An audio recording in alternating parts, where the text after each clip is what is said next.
Good afternoon, everyone. Good afternoon. Good afternoon, everyone. Good afternoon. Thank you all for being here.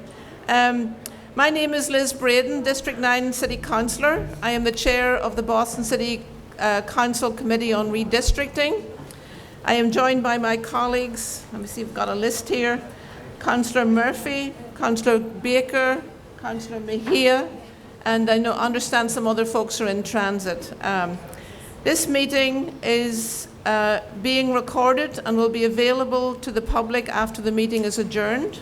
Written comments may be sent to the committee email at ccc.redistricting@boston.gov and will be made part of the record and available to all councillors. The purpose of this meeting is to hear public testimony from residents regarding redistricting. If you wish to sign up for public testimony, please sign at the table near the entrance. Each speaker will have 2 minutes. In the interest of being able to hear everyone who's come here, I ask that we try and adhere to the 2-minute time limit. This is a meeting regarding official committee business. I request that all speakers keep your remarks on topic and refer to any proposed map by the corresponding docket number. As you are speaking, please be mindful that simultaneous interpretation is being provided. We have simultaneous interpretation in Haitian Creole, Mandarin, and Cantonese. And if you need interpretation services, please come to the table here at the front. Over to Shane. I want to thank you all for being here. There are several maps. If you're not familiar, there's several maps posted on, all of the maps are posted on the back wall, and there's some available to be just taken in your hand and looked at as well. Some ground rules. I would ask that we be respectful of each other and listen. If you want to, and in the interest of time, please refrain from interrupting the speakers and clapping or interrupting them. So with no further ado, I'd also like to recognize Councillor Arroyo has joined us. A little bit of also where we're at, just the Redistricting Committee is having this public hearing this evening. Tomorrow morning at 10 a.m. There will be a working session in City Hall at 10 a.m. Monday, October 24th at 10 a.m. And Monday, 24th at 4 p.m. there will be a public hearing. And on Tuesday, the 25th at 10 a.m. we have scheduled another working session. So there's a lot of work still to do, and thank you all for your participation in this process. Do you want me to do the timing for you? I'd love that, thank you. Sure. Councillor Murphy is going to help me with the timing. I'll do that for you, for sure. Thank you. Of course. So,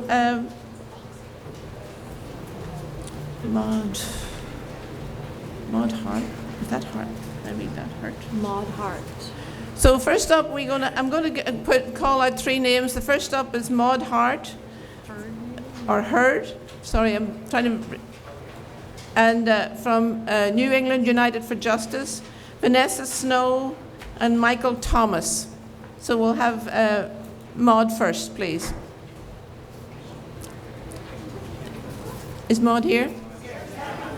Oh, on your way. Good job. And you'll come. Yeah. Thank you. Thank you. Nice to see you.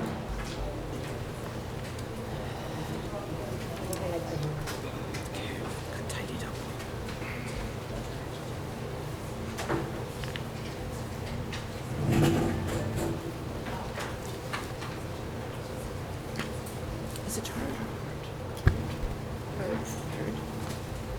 Good afternoon, councillors and the Redistricting Committee. Thank you for having this space set up for so that we can continue to focus on the important discussion around the redistricting process that we are all understanding. My name is Maud Heard. I'm a member of the New England United for Justice, I am the honor board president of the organization. I've lived in Dorchester community for more than 60 years. I have raised my children here. I bought my home in Dorchester more than 40 years ago. I've been a proud representative of social and racial justice for over 4 decades. I have survived some of Boston's worst movements and have seen the racial divide of our community, especially during the time of raising my children. During the busing crisis, I lived in Columbia Point, called Columbia Point at the time. It's now Harbor Point. And I've seen some of the worst things that happen in Boston. Some of you may have read about the historical moment in the schools, but I got to see it all firsthand. We have come a long way since then, and the issue of redistricting is bringing us back to a moment where we need to talk about how far we have come in this city. In reality, Boston has progressed, and we stood as a proud city of immigrants. Excuse me, of immigrants. We have committed to make an advancement in the Black community, and we have built a strong voice on the issues that impact Boston's low-income communities. In the past 15 years, I've had the honor of seeing a new generation. I look around this room today and I see this new generation that's picking up the pieces and building material and keeping us moving on in this campaign. But we still have a long ways to go, especially on the issue of housing. New England United for Justice represented community residents who come from all walks of life, primarily in the Black and Caribbean neighborhoods of Dorchester and Mattapan. 95% of our work is in cities, in the city focused on District 3, District 4, and District 5. We are one of many, many partners. I see you hold your time up. I only have a few seconds to go, Okay. so thank you. Of course. We engaged in the resident of a variety of issues: housing, working efforts, child care, and neighborhood concern, as well as our community concern. But my reason for being here today is the design around being for the committee redistricting. But we stand, but I like to say that we are here to stand with the community map that was designed by the NAACP and adopted official by City Councilor Braden and Aurora. We support the idea of implementing D4 by including key parts of Dorchester and D3 into 4. I'd like to thank you for having me here. I'd like to thank you for listening to me, and I'd like to thank you all for sharing this moment with me. Thank you. Thank you. Thank you. Thank you, Ms. Hurd. I just realized that 2 minutes, if we're doing spontaneous translation, is a rather tight timeline, so I've decided to extend the time to 3 minutes to allow everybody to adequate time for translation. So next up, Vanessa Snow. Vanessa, you have the floor. My name is Vanessa Snow. I'm the Policy and Organizing Director for Mass Vote. Our organization was built by a small group of community members off the legacy of the Voting Rights Act. And while I am what has been called a paid advocate, I am first-generation Bostonian, born and raised to an immigrant family, and it is an honor to be in service with my community in protecting our voting rights via Mass Vote and the Drawing Democracy Coalition. To insinuate that meeting with my city councilors on the creation of the Breeden Arroyo map is somehow illegal or unethical is wrong and is a violation of my First Amendment rights. I am appreciative that my city councilor, Council Arroyo, sought my advice and input regarding the development of this map as a constituent who also works in the area of voting rights. I am very appreciative that Chair Breeden has demonstrated tremendous leadership in filing a map that incorporates the feedback of many diverse communities of interest. We are not talking about dividing neighborhoods. We are talking about drawing districts in a way that equitably represents the diversity of this city so that everyone can elect the candidate of their choice. Southie will remain Southie, simply represented by 2 city councilors instead of 1. Dorchester will be among 3 districts, as it always has been. Our neighborhoods do not have fixed borders and are called different things depending on who you ask. There are new neighborhoods that didn't exist 10 years ago, and 10 years from now, there will be even more. To identify strongly with a neighborhood or a parish is a privilege not afforded to many Boston's residents of color and immigrants. Due to redlining and gentrification, many BIPOC residents will have lived in several neighborhoods and districts within their lifetime. Our communities don't exist within district boundaries, and so it's important that regardless of the demographics of your district, that you all come together as a governing body that represents everyone. The facts are that District 2 is overpopulated, District 3 is underpopulated, and in order to be compliant with the Voting Rights Act, we cannot pack more people of color into District 4. So for the councilors of these districts to expect that their districts and neighborhoods go untouched is unrealistic, no matter how loud you yell. Map 145019 is the best map that does this. It is the most aligned with the Voting Rights Act and also aligned with the principles agreed upon by the council and with the broadest community support. Thank you for your time. Good timing. Thank you, Vanessa. Next, we have Michael Thomas and Eric Estevez and Christine Acevedo.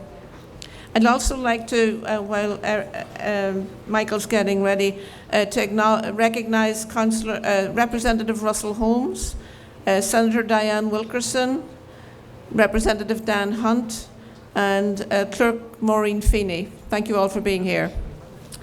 Michael, you have the floor. Hello, everyone. My name is T. Michael Thomas. I had something written, but I'm going to speak from the heart. And it might not sit well with certain individuals in the room, but this is personal to me. Look at my chest. See what it says? Trades, not traders. Look at the back. People's Academy. This is a program that I have funded out of pocket for over 15 years out of a triple-decker in Dorchester in Uplands Corner, District 3. There is one counselor who has always supported it. Judge Harris, Dorothea Jones, and myself scoured this whole city, David Richardson, and many more, looking for places to put this program to get folks off the street. I personally have spent out of pocket over $500,000. I can show you receipts. I challenge anyone in this room who has ever taken money out of their own pocket to create jobs. I train in individuals, making them employable, that they can take care of their family, community, and the economy. I challenge anyone in this room, anyone. But I could show you there is one council in one district that has always supported this program that has been operated out of my triple-decker that I bought when I was about 22 or 23 years old. To this day, this year is the first year I've ever gotten a grant, a state grant. But every other time when I needed funds, I turned to the counselor in my District 3. When I needed tools, when I needed lunch for the students, needed simple things in water, or anything, there's one counselor that I turned to that always came through for me. And there is one counselor here that went on the corner of Quincy and Warren Street when we went around to the community to get signatures and the elected officials to build a trade school with living workspace, especially for individuals returning home that no one wants to deal with. But there's one counselor on 3 attempts that turned me down in front of students. So ask yourself this question: who is for the people? Why would you redistrict something with a program that is only one district and one counselor and one area has been supporting, that has impacted individuals, especially of color, all over this city and this state? So this is why today I'm here, and I will follow this man anywhere, because when I need help to help these individuals to get off the street and put the guns down, Councilor Frank Baker is the only one, so for this point, that is financially, family-wise, everything that's supporting me. The other councilors, they've been in office, but let's be honest, let's show what they have done. And like I said, it's not gonna sit well with folks right now, but I can show and prove that this man right here and this district has supported my program, especially designing, helping people of color, especially who's been formerly incarcerated. So, Thank you, Michael. Madam Chair, I need your support. Thank you. Thank you, T. Michael. Eric Estevez, you have the floor. Hi, everyone. My name is Eric Estevez. Redistricting is about more than just any one individual. Redistricting is about voting, it's about representation, it's about access, it's about opportunity, it's about resources, and it's about power. Boston is and has been racially polarized for many decades. While redistricting may seem less of a power struggle here than in some other southern states, it still boils down to opportunity, resources, and power. There are many individuals and organizations even here today whose primary concern is about building power in the city of Boston to then enable more resources and opportunity and access for individuals and families in their communities. People in Boston sometimes don't feel the privilege and the sense of belonging in certain neighborhoods. Some experience both micro and macro aggressions. Some are risk averse due to the concentration of violence in their neighborhoods. Some are so transient that no one place can ever truly be called home. Redistricting is an inexact art and science that unfortunately is in the hands of the current sitting city councilors, who then have to determine the boundaries of the districts that they represent. The Voting Rights Act mandates that certain explicit requirements about what fall under its umbrella have to be paid more attention to when it comes to communities of interest. This crowd is here because there's a looming challenge around how do we get each district to be about 75,000 people in size. This city is made up of 22 at least distinct neighborhoods that are often split amongst many different districts. In fact, Dorchester has over 120,000 people, so it's always been represented by several city councilors. And then lastly, while the majority of residents in both District 3 and District 4 are people of color, District 3 has consistently been represented by white councilors because it does include some of the more conservative voting precincts in the city. It's a hard task to reconcile all of the competing priorities that the councilors face, but power concedes nothing without a demand. So I recommend that the council give strong consideration to map and docket number 1275, because power, influence, and racial equity are not mutually exclusive. Thank you, Eric. So Kristen Acevedo, Armani White, and Karen Chen next. Welcome, Kristen. You have the floor. Thank you. Hi, my name's Christine Acevedo. I have been in Dorchester for over 15 years, give or take, in different areas in Ashmont, at Seven Hill, and currently in Fields Corner. As somebody who has worked for the census back in 2010, I know how difficult it is to actually be represented properly. We know the nation, not just Dorchester or Boston, underrepresents the people of color in this country, which is a huge problem for many reasons. We currently know that the people of this area, of Dorchester, of Boston, hardly ever get a say in what happens in our communities, because it is beyond difficult I mean, thankfully, there is translation happening. I'm a first-generation Latina, and there are plenty of people who don't always have access to language or to the ability to come to forums like this to be heard. That makes it very difficult if you are not able-bodied, if you don't have the means to have childcare, if you don't have, they're just a laundry list of things. There's so many different issues that we have to understand, is that redlining, white supremacy, all the issues that plague us on a day-to-day basis need to really be spoken about. It is something that we really need to acknowledge, okay? With the fact that I have a white representative, a white state senator, a white city councilor, and yet my community is made up of primarily Vietnamese, Haitian, and my fellow Latinx community. That is a problem in itself. But we need to understand that redistricting and the way that they're proposing it is not what we want and is not the way it should be done.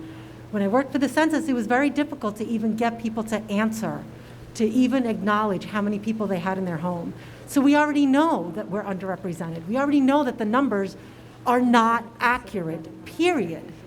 So if the census is inaccurate, well, guess what? That means whatever redistricting you want to do is also going to be inaccurate, and it is not going to represent us properly. We need to continue with what the community wants and what is going to make sense for all of us who are here that have been underrepresented and just have not been listened to for decades. Thank you. Thank you.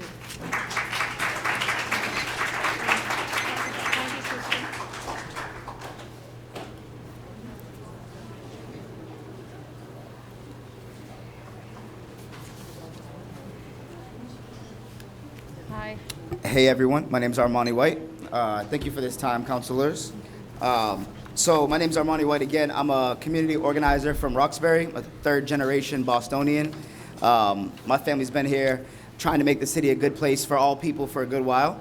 And I'm a founder of this organization, Reclaim Roxbury, where we're advocating for folks in Roxbury to be able to stay in Roxbury.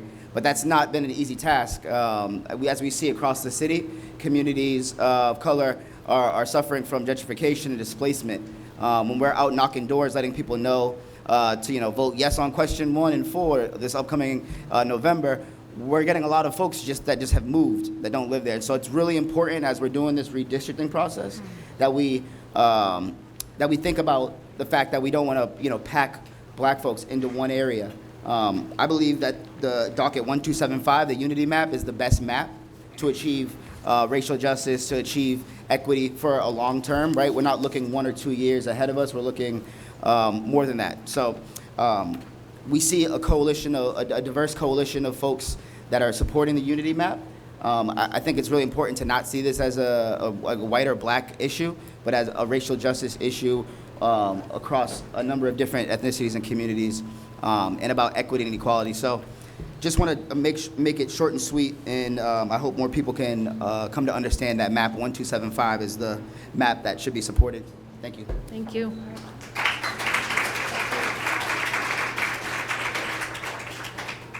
So Karen Chen next, and then Reverend Rivers and Martin Sweeney. Hi, good evening, everyone. My name is Karen Chen. I'm the executive director with the Chinese Progressive Association, and our office is located in Chinatown, but we serve Chinese Americans throughout Boston and the greater Boston area, and our office is within District 2. I'm here on behalf of the Chinese Progressive Association in support of the Unity Map. Map 1375 that's filed by Councilors Arroyo and Breeden. We support this map because we believe that it has the most community engagement and is closest to the spirit of what the Voting Rights Act is trying to achieve. What it does in this map is that it unpacks District 4, keeps District 5 as an opportunity district, and then create opportunities for District 3, and while keeping District 2's community of interest together. And I know that in other hearings, there's been a lot of debate about District 2. We know that decade after decade, doing voter engagement work, election after election, we know that the voting pattern within District 2 is polarized. South Boston and West District votes differently. So it's really important for us to keep Chinatown and South End together. And then at the same time, District 2 has to shed 13,000 people. And the main reason for that is because of the influx of luxury development and the development in the seaport. It's uneven. And we have in Chinatown, we fought many, many luxury developments because we know that it will push a community out. In Chinatown, in 2013, the Asian population was 90%. It's now, before 2013, it was 90%. And after 2013, there was a study done, and it's about a little bit less than half. So we are at a tipping point where people who actually rely on Chinatown, for survival, not because they think that it's becoming a hip community, it's harder for them to stay. And this is directly related to how maps are being drawn, because we have tried to elect leaders actually try to fight against luxury development. While we really appreciate, Councillor Flynn has been, supportive of the community, but also been actually speaking against some of the luxury developers. But the population in the district has already grown. So when we're talking about shedding 13,000, we ask that for the district to have, don't just cut every else except for South Boston. It has come out everywhere so that it's balanced. What we're asking is that have a level playing field for Chinatown to have a say in the community. So if we cut everywhere else, like some of the maps, except for South Boston, it's counter to what the Voting Rights Act is trying to achieve. So we're here, again, to ask the councilors to consider doing this map, think about racial equity. Thank you. Thank you. So I'd like to acknowledge my colleague, Councillor Tanya Fernandez-Anderson has joined us. So the Reverend Rivers? Or is it Marty Sweeney? No, Reverend. Martin Sweeney? Okay, it's okay. Martin Sweeney, you have the floor. And then Hello, my name is Martin Sweeney. I'm not a community activist. I'm not a community organizer. I just live and work in Boston, live in Dorchester my whole life. And a community of interest is a neighborhood, community, or group of people who have common policy concerns and would benefit from being maintained in a single district.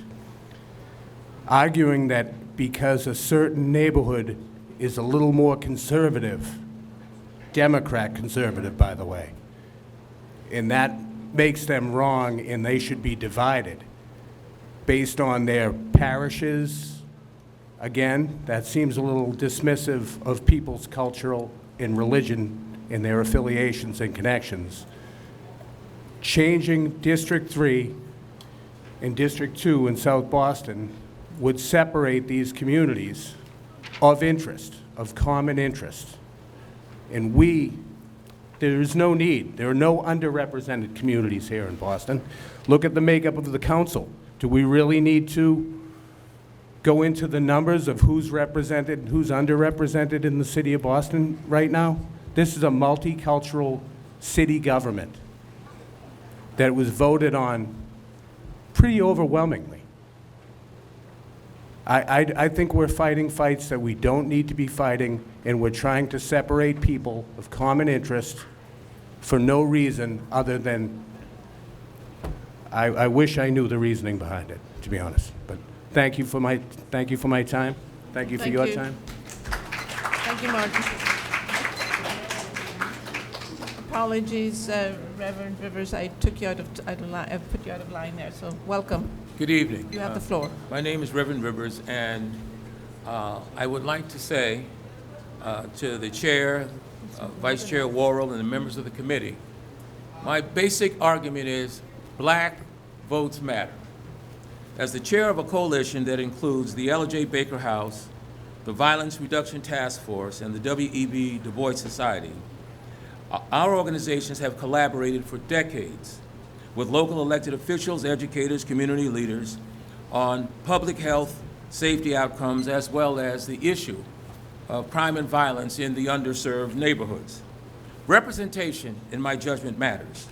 In order for our community to continue to progress, we need the action of engaged elected officials and those who understand the challenges and struggles the community faces. This is particularly important to me now because there are major challenges that confront the communities that I serve. Violence in the schools and a range of other issues around public safety need to be addressed. So as it stands, we have one majority black city council district, District 4. And although we have continued to elect a diverse council in recent years, we are concerned with the proposal that would dilute the black vote in District 4, making it no longer a majority black district. That would leave Boston with not a single majority black district. That is a problem.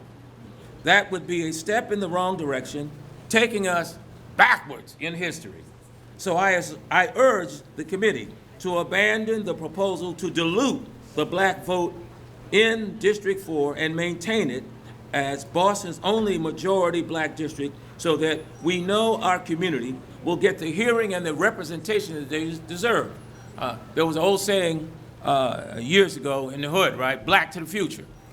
One of the ways that we can enhance the ability for the black community to be properly represented is to have something we can call our own. I mean, somebody said, this would be our version of Wakunda. Thank you very much, ladies and gentlemen. Thank you.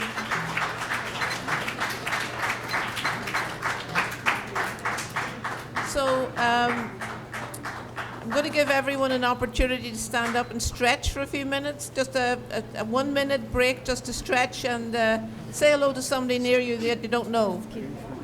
While we stretching. 2 minutes.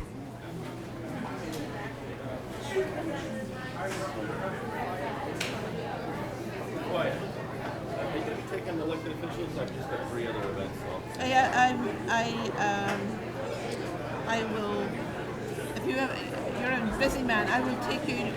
Can I go next? Just because I'm literally whenever we come back. Are you going to the Codman Square event? I'm looking at Codman, I'm going to Venezia for St. Mary's. I got to go to Venezia too, yeah. And then also the field house. The field house, right? Where's the field house at the winery? The winery? Thanks for coming out, Dan. This is the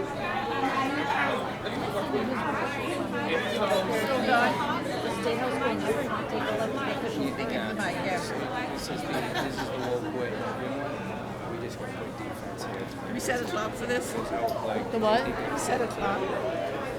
Oh, yeah. Give him another minute. Yes.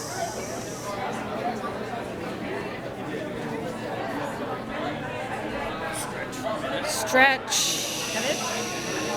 We have 47 seconds.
I'll ask, I'll ask everyone.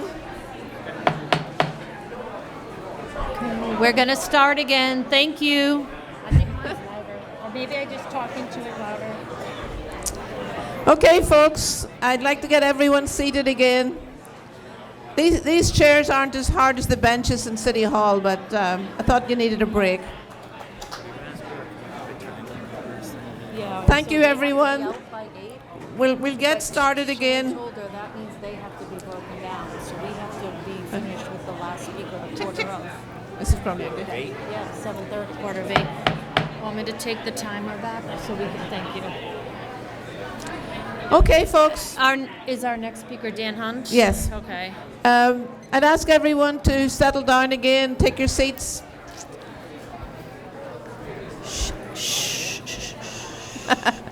Was that a good idea, giving you a break? Nope. I was gonna. The teacher in me was gonna tell you this is not gonna work well, but that's okay. Okay, folks. People appreciate it, I bet. Next up, Rep Dan Hunt. Rep Dan Hunt, you have the floor, and thank you. Representative Dan Hunt, you have the floor. Thank you, Madam Chair, and to the council. I appreciate everyone in the room coming out this evening, especially with the change in location. So I'm here in several capacities. I'm the state committeeman for the Senate District 1. I gotta swallow it, huh? Yes. I'm here. I'm the yeah, that's good. state committeeman for Senate District 1, and I'm the chair of the Ward 16 Democratic Committee, as well as state representative in the 13th Suffolk District. I'm here in those three capacities tonight. I also served on the Redistricting Committee in the State House this last legislative session.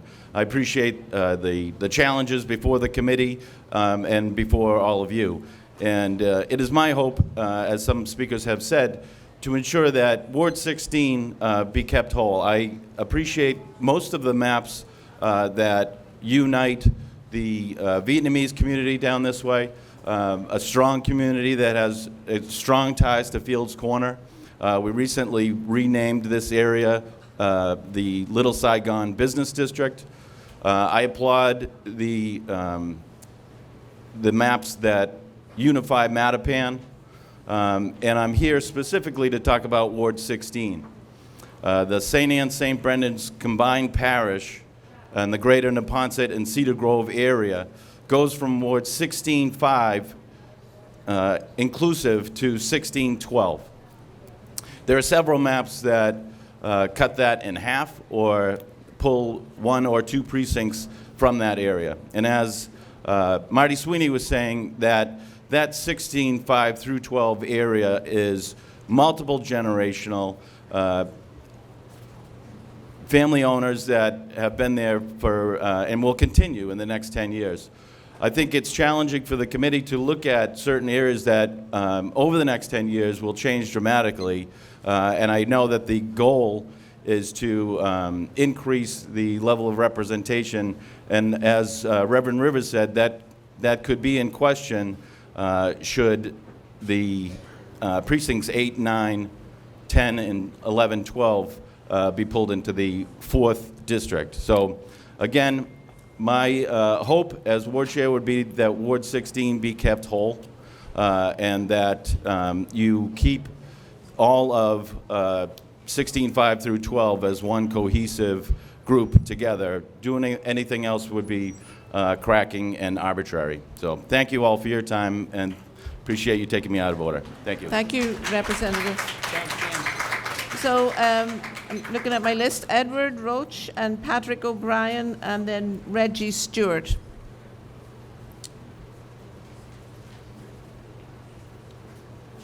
You have the floor. Thank you. Good evening. I want to thank everybody for coming out and trying to make our great city even greater than it can be. And I just think that I look at these numbers, and I'm not a person that understands how you divide a city into into all of the different components and people that make it up, and to do it fairly.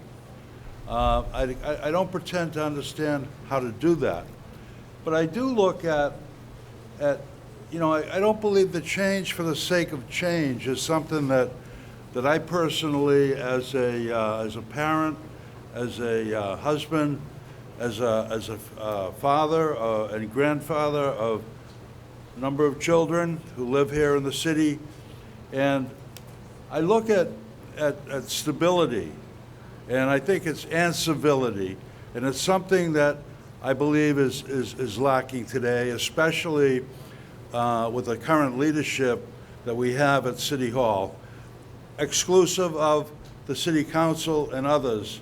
And I'm looking for a better understanding at City Hall how decisions that are being made are reflective of our community.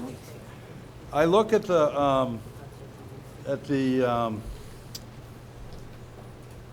different redistricting plans, number 1275. It appears to be the most radical change to my district, which is, and I don't like to consider myself as I live in a district. I'm a Bostonian and a proud one. I went to a school, English high school. We had our 200th anniversary of our school. I don't know how many people even know about English High. And what a great place it was. And I just have to say that, you know, I look at all the people in this room, and that if we could, in 1960 through 64, learn how to get along so well, all of the good people and the good work that came out of that generation, if that can somehow be revisited, and I know I'm going off the subject here, but again, going back to the district changes that are proposed, District 1275 represents, in my opinion, a radical change. And I'm looking at District 1273 and 1215. There is basically a 1% change of the population in 10 years. So I'm looking at these in terms of what appears to be an equitable representation based on the changes that have taken place in that period of time. That's, in my opinion, that's how it should be divided up. But no division. Let's all come together as Bostonians, learn to live with each other, and build a better city. We got a great opportunity. Thank you. I'd like to acknowledge Councillor Bach, District 8, and Councillor Louisiane at large has joined us. Thank you. Next up, Patrick O'Brien, followed by Reggie Stewart, and then Brigitte Wallace. Thank you. You have the floor. Thank you, Chair and members of the council. My name is Pat O'Brien. I'm from the St. Brendan's area of Dorchester. I've lived in Ward 16 most of my life, with the exception of some time spent in the Army, a couple minutes in Southie. If you ask my mother, she's not happy about that. I love this neighborhood. I'm here representing a lot of the veterans from this neighborhood. A large concentration of veterans are here in Ward 16, one of the largest concentrations of veterans in the entire state. I think it's important that we keep Ward 16 united, to keep these veterans, their families, able to have a strong voice on the council. We did it, making sure we did it in the legislature, and we need to keep doing this on the council. 16 comes together. We work hard to, do park cleanups, things like that. Cedar Grove worked really hard for the Neponset River Greenway beautification, working with our friends in Mattapan and Hyde Park to make that a vibrant area that we could all take part of. But if we allow 16 to be divided, it's going to disenfranchise not only veterans, but our family members, our friends, making it so it's harder for us to have access to the vital city services that we need and the representation that we need to make sure that those services are coming into the community. I think that one of the things I was thinking about earlier was that when I was growing up, we had a Cedar Grove baseball team. We had a Savin Hill baseball team. Right now, we only have a Dorchester baseball team. I mean, Dorchester needs to stay united. If our baseball teams can do it, why can't we? So I thank you guys for hearing us out. I ask that you take into account the protected class of veterans, the large number of them that live in this district.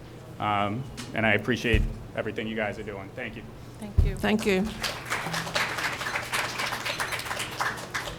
Next up, Reggie Stewart, and then there'll be Brigitte Wallace and Clerk Maureen Feeney.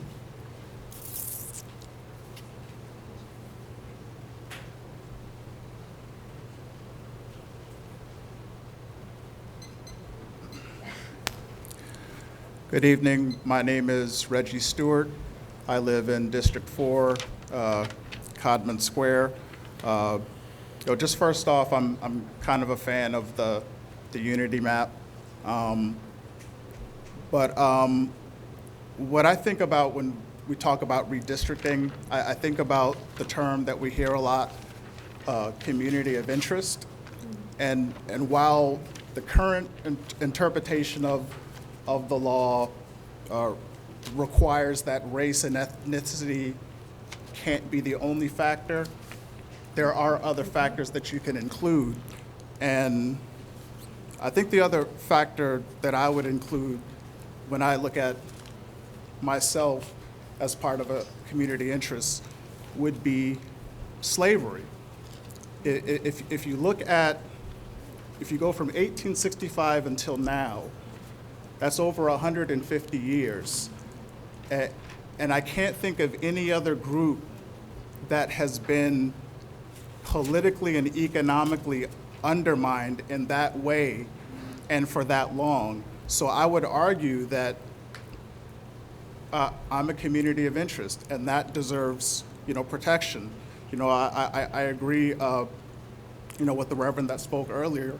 I'd like to keep District 4 drawn in a way that preserves Black power, because that's literally what we're talking about when we look at the origins of that law. Of course, it's been expanded to make sure that all rights are protected, but that's the core of it.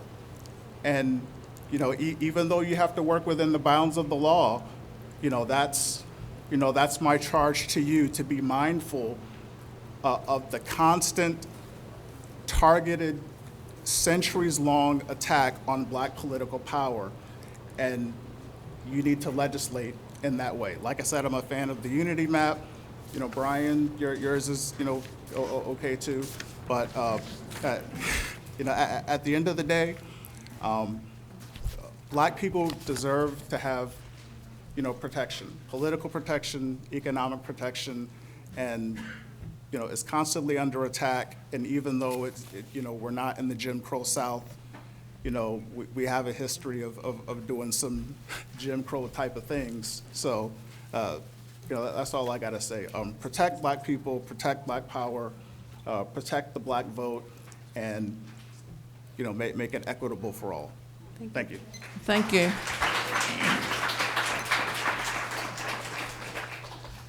Brigitte Wallace, you have the floor. Good evening. My name is Bridget Wallace. Oh, beg your pardon. No, it's okay. It can be Irish. It can be French. So. But for today, it's actually, I'm immigrant from Jamaica.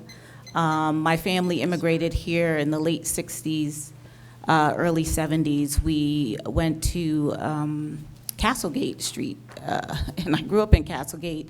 And that's Grove Hall area, and then we moved over to Hyde Park, and we integrated Hyde Park. I remember when we could not walk through Hyde Park. We could not go to Clary Square. They would stone us. They would throw rocks, call names, and I saw a neighborhood change. But I also would walk to Mattapan Square, where there were Black business owners, right? There was Mr. Evans. He owned the ice cream shop. If you couldn't afford ice cream, he would sit there with you and give you ice cream and a history lesson.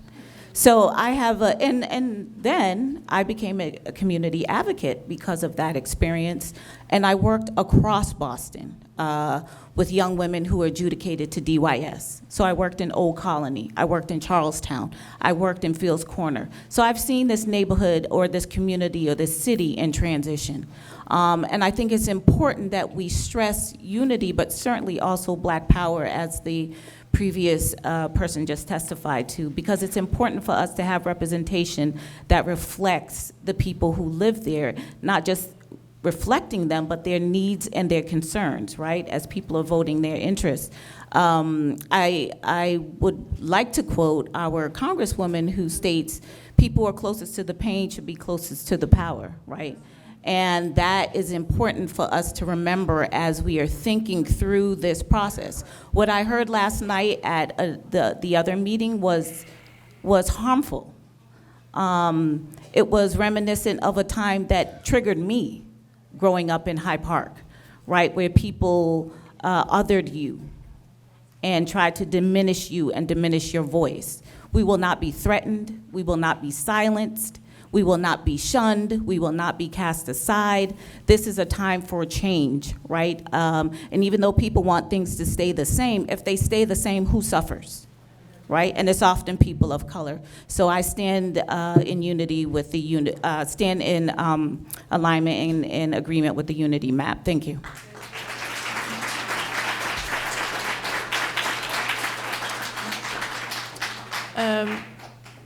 Clerk Maureen Feeney, you have the floor, and then we'll take John O'Toole and Pastor Kiki next. John O'Toole and Pastor Kiki. Good evening. Thank you so much, Madam Chair, Vice Chair, and councilors.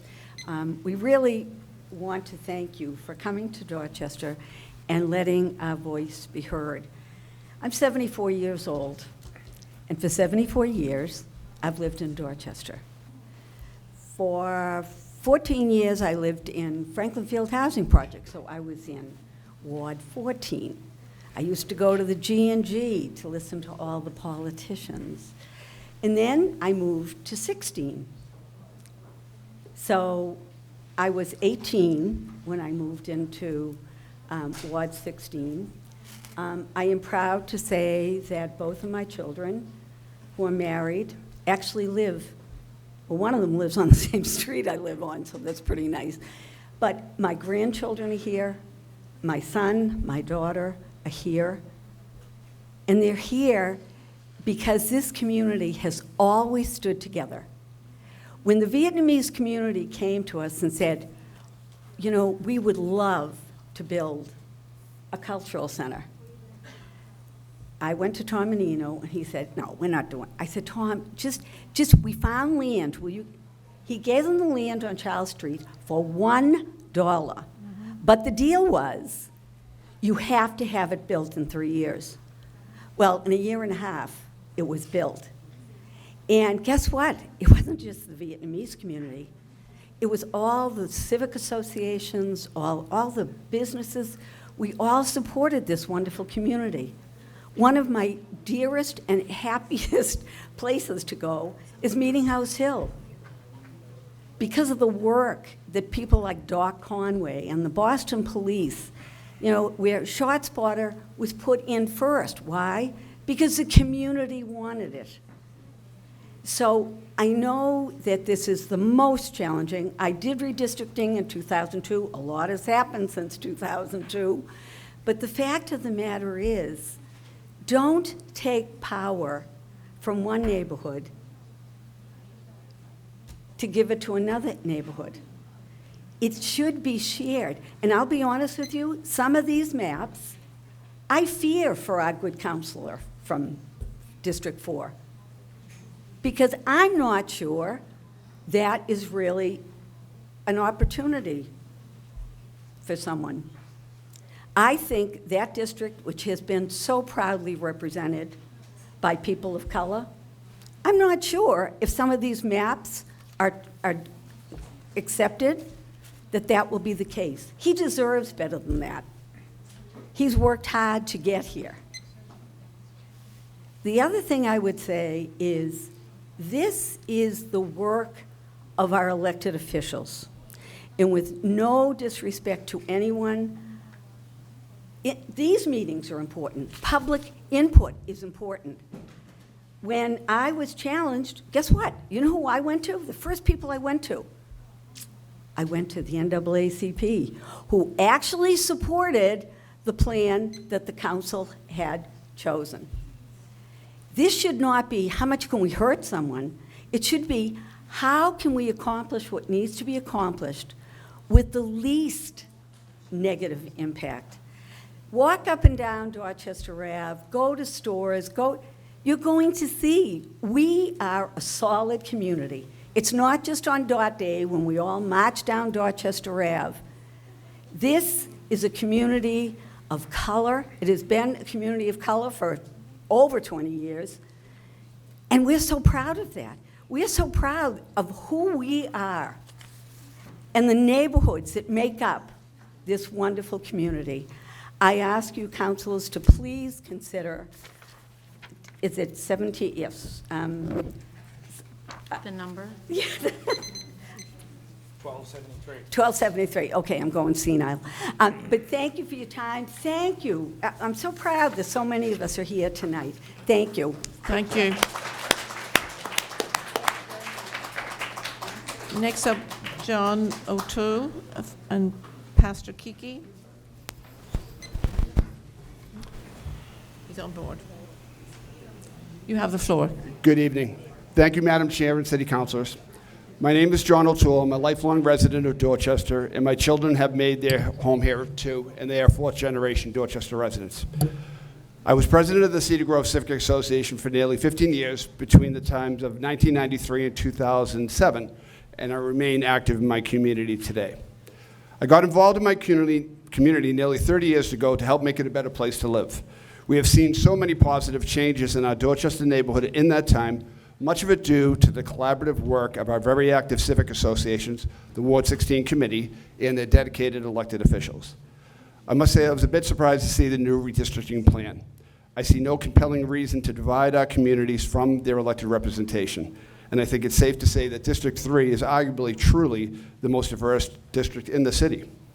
There's been so much work that's been accomplished by this teamwork that time does not permit to list all the good work that's been done here to improve the lives of all Dorchester residents. But I will point out as one example the Neponset River Reservation and Bike Path and Park System. This was done over the course of 30+ years with the blood, sweat, and tears of the people of the neighborhood and the elected officials of District 3, which is a gem that all of us citizens of Boston enjoy. It also serves as a connector to many of Dorchester's neighborhoods along the river shores from UMass, Port Norfolk, Neponset, Cedar Grove, Lower Mills, and into Mattapan. I think the only thing that the proposed changes does is to cut in half the oldest civic association in the city, Cedar Grove Civic, and dilute the voices of this vital residential and thriving business community. On the city's website, it says it wants to be fair and include the preservation of neighborhoods and communities and keep them together. I urge the committee to reconsider this and approve a plan that keeps Ward 16, Ward 17, Precinct 13 intact. I'd also like to add on a personal note that I also ran 11 years ago for city councilor, and I ran in the same race as Councilor Frank Baker.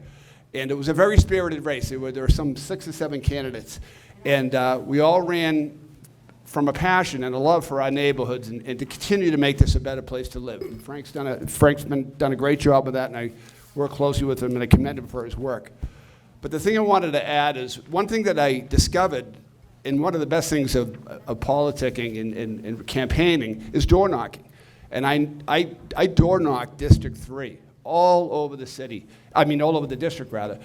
And to Ed Roach's point, I think the message of unity is a message of unity for all of us. I think we should take a look at our kids and see how they play sports together, they attend schools together. It seems like we're looking back instead of looking forward, right? And we all want, what do we want in this city? Why do we stay in this city? Because we love it, but what do people want? They want good schools, right? We want good schools for our kids so they can get a good education. Education is the greatest equalizer there is. So we have to provide that. We want safe neighborhoods. We want, for our seniors, that they can stay in the communities. Many seniors want to stay in their homes. That's the other thing I found campaign. They want to remain in their homes and feel safe. So I think we should perhaps take that tact and have the council unite and work in that direction and continue the good work that we do. Thank you, and have a good night. Thank you, John. John did a good job. If you want to know when people talk to adjust the microphone, because people have. Good evening to you all. My name is Reverend Jeffort Fleurissin, but Kiki for all my intimate friends. Thank you all the elected officials and my daughter who is here. I'm a long-time resident of Marapin, working closely with the Haitian community. And then redistricting is complex, very difficult for our community to understand. So bringing awareness and bringing the education is the most important thing for me just to be here to talk about unity and avoid splitting, separation. I would say is don't pack, those districts and making sure that we have well-balanced representation. So when I look at District 5, I'm looking at just the whole Marapin. As you know, we have Marapin, we have a greater Marapin that spun over modern streets going all the way to Talbot Ave. But concerning what I want to definitely talk about is the District 5 that I would like to remain united, because we have many families who would love basically just to see them represented in this district of District 5. When we look at Precinct 14-5, that's basically I would like that to be added to District 5 so that we can keep Marapin District 5 united. I'm looking at also 18.1 precinct. That could definitely be back to District 5 so that we definitely have Marapin united. So looking at all the different maps, I've seen splitting, I've seen divisions, but unity is extremely important, and that's what I want to support, the unity map that could definitely keep all the district unified for the well-being of all communities in Boston. Thank you so very much. Thank you. Thank you, Pastor Kiki. Just remind people, because people are texting. I'd like to remind folks who are testifying to speak slowly, because we've been doing spontaneous interpretation, but also to speak close to the microphone. We're working, this is a remote in the community meeting, so we want to help Ethan as much as we can here so that he gets the message and everyone at home can hear us loud and clear, so thank you for that. And also, we've been joined by my colleague, Councillor Michael Flaherty, who's at large. Okay. The next set, Shirley Jones, followed by Tanisha Sullivan and Senator Diane Wilkerson. Shirley Jones, you have the floor.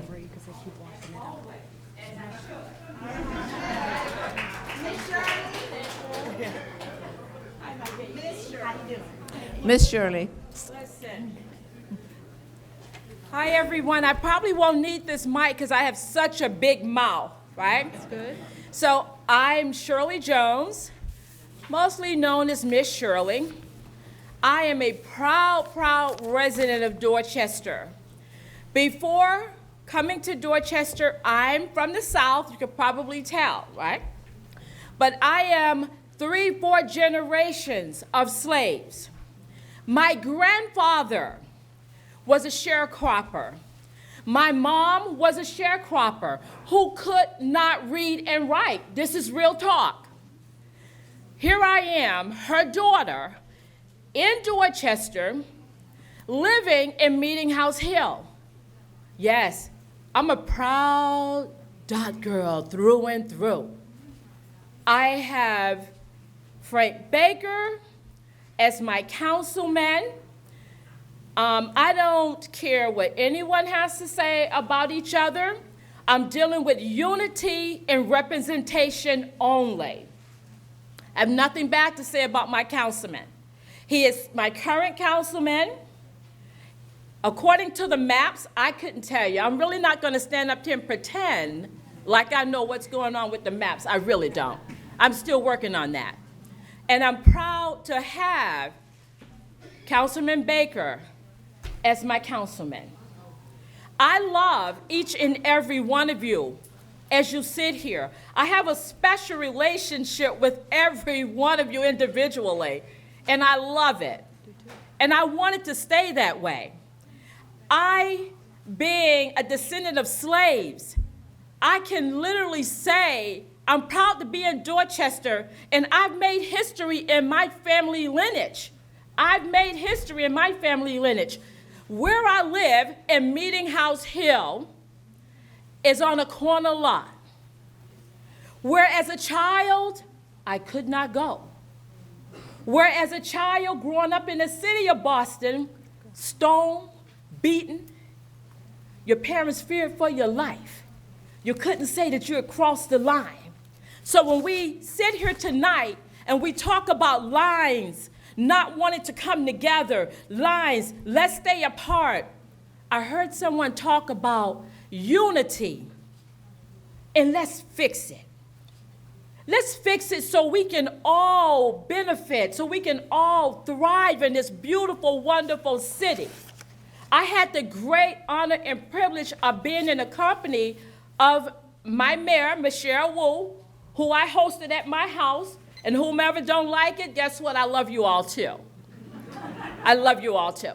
And when my mayor could actually introduce me to everyone else, and they said, well, this is Shirley Jones, and she says, no, that's the mayor of Dorchester.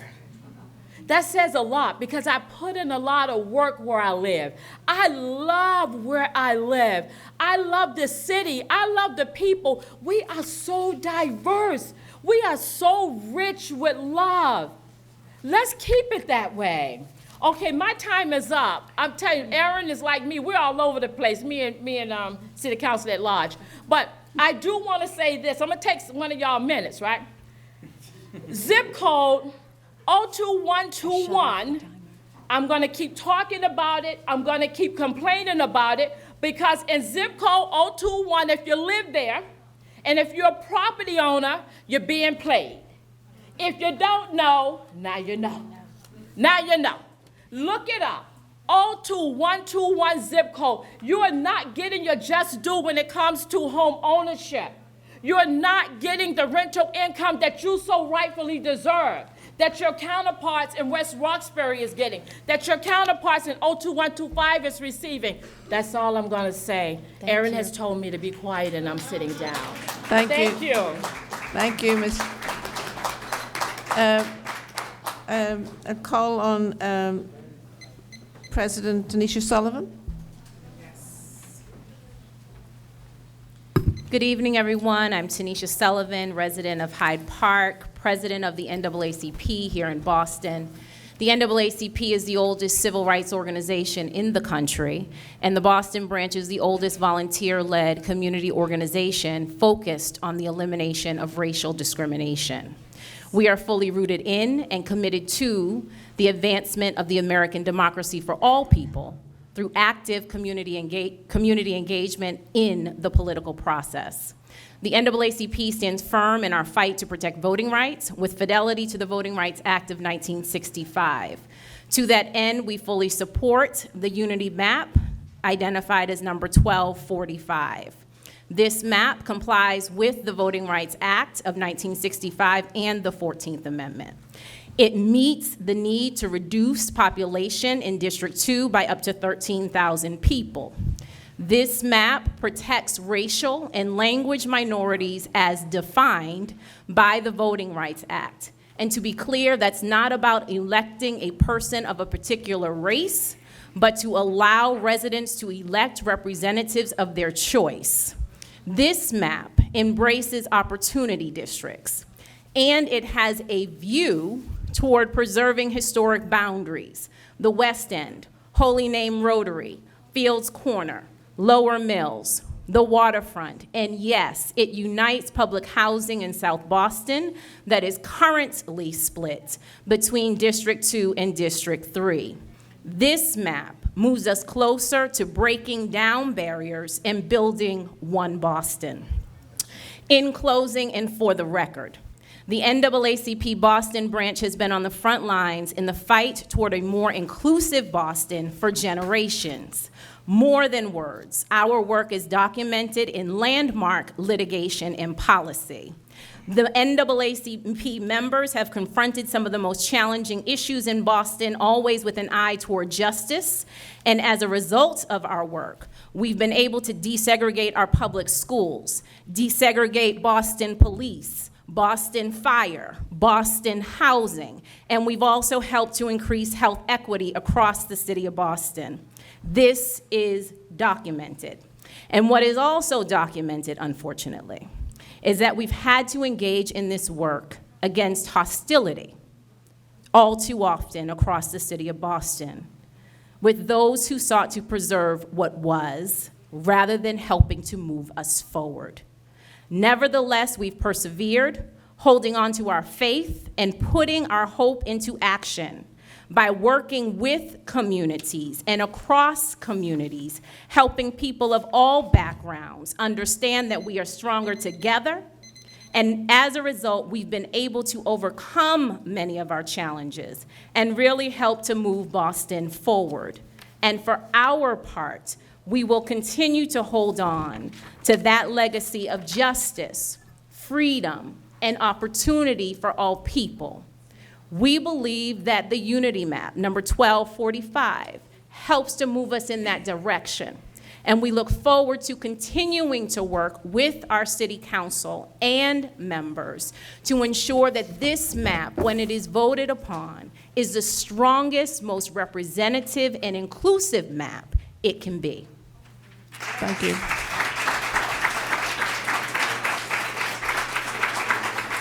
So we have Senator Diane Wilkerson, followed by LaToya Gale and Kahan Nguyen next.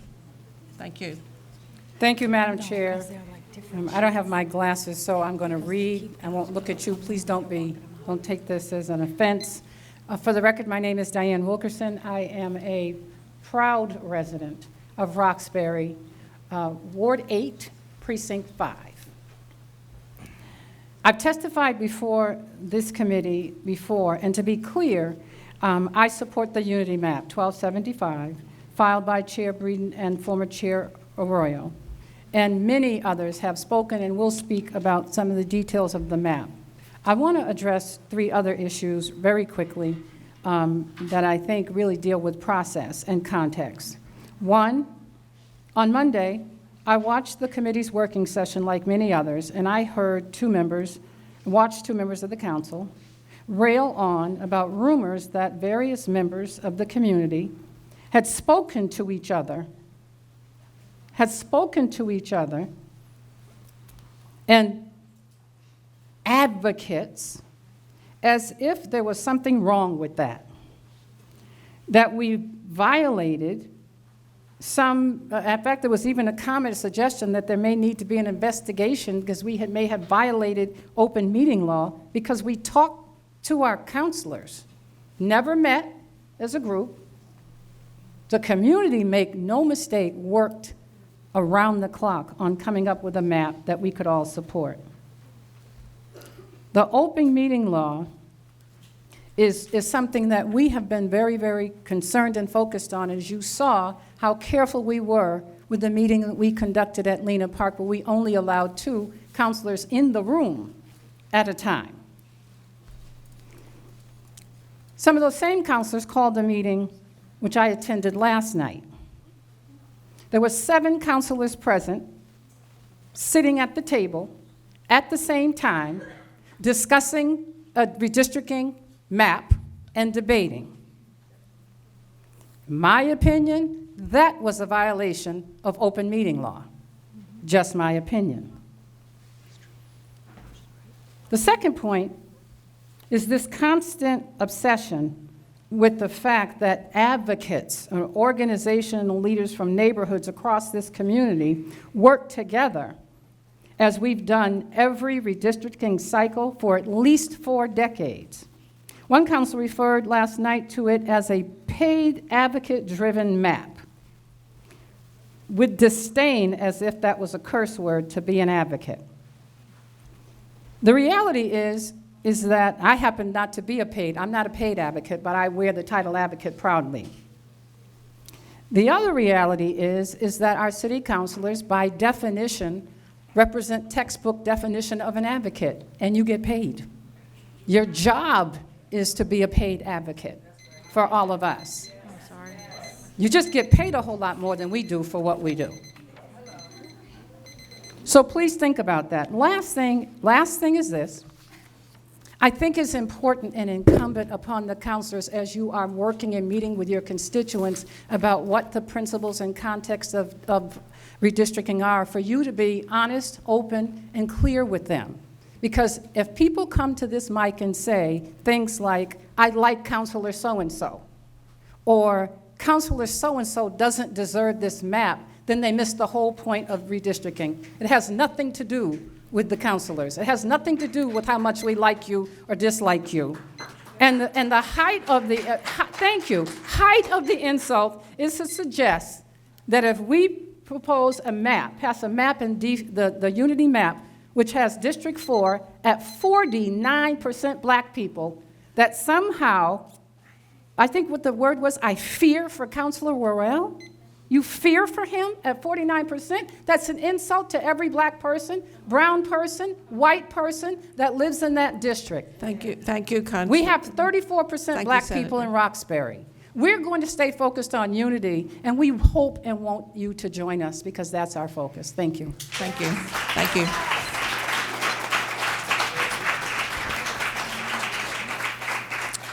LaToya, you have your...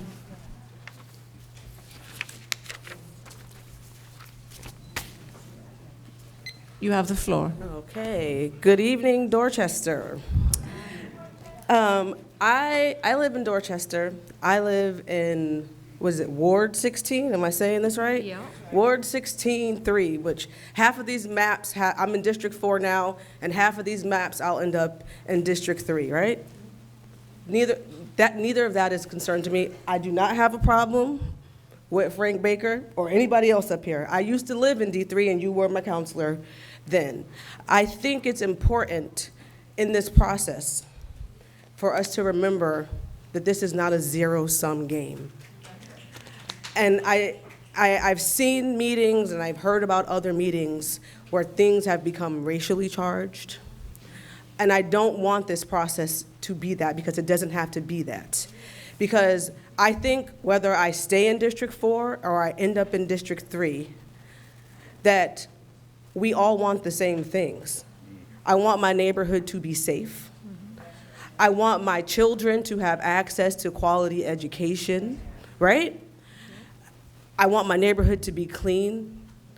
I get along with my neighbors no matter if we're in D3 or D4. And so I want us to remember that in this process, to not be fighting about keeping districts together, because no matter what side of Dot Ave I live on, I'm in Dorchester, and I believe that we are a community, right? And so I just want us to think about that in this process, to remember that it's not a zero-sum game, that we all want the same things for our community and for our family. And with that being said, I do support the unity map. And it will make me change districts. And it's not something that I'm afraid of. I think Frank will be a fine counselor to me if I am in D3. And so I support the unity map, I guess is my message. Thank you. Thank you. Got a lot of time.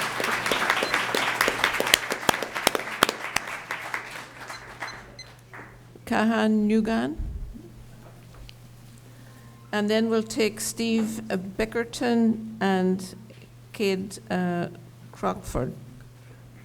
Good evening, everyone. Good evening. Good evening, Madam Chair, members of committee.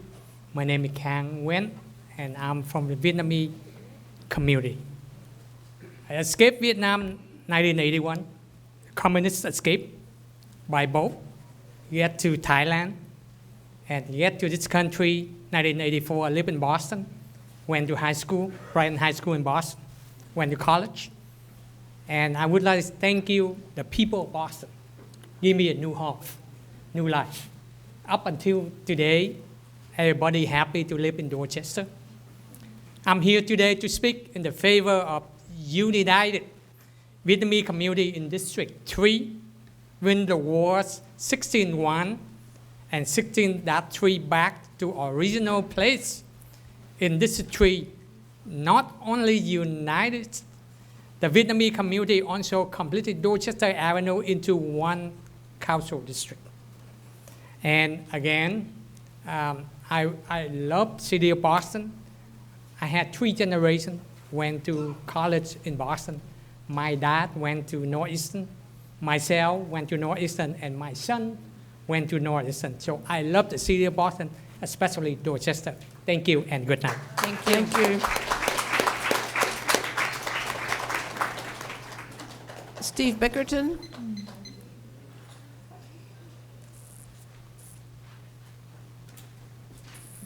You have the floor, Steve. Thank you. I'm sure you're all sick of hearing from me. Nope. Good evening. My name is Steve Bickerton, and I'm here to represent the Cedar Grove Civic Association, of which I'm the president. I'm actually the second generation of Bickertons to be the president of the association, following the footsteps of my father, who was president in the early 90s before John O'Toole, who spoke a little bit earlier. I've lived in Dorchester in District 3 all of my life. I'm the third generation of my family here since my grandmother came to 35 King Street as a domestic in 1928. We very much congratulate our neighbors in Fields Corner because I think almost all the maps have the Vietnamese community being united in Fields Corner. We think that's great. But we don't think there's any reason why that positive step has to come at the expense of our community a mile to the south. Our association wants to be heard. This is the second time in 2 years that a redistricting map has attempted to divide us along arbitrary lines. The first time being the proposed Senate map last year, which grouped the western parts of our community with communities, with towns to the south like Avon and West Bridgewater. We spoke out then, and we're speaking out now to keep our community whole. We're a cohesive community bound by common interests, a central business district, and for nearly 40 years, a common city councilor, the District 3 city councilor. We're a community of unique concerns and issues, and we deserve to remain united. This should not be a political process. I very much agree with the young lady that spoke before me. It shouldn't be about an individual counselor or whose district you may be going to.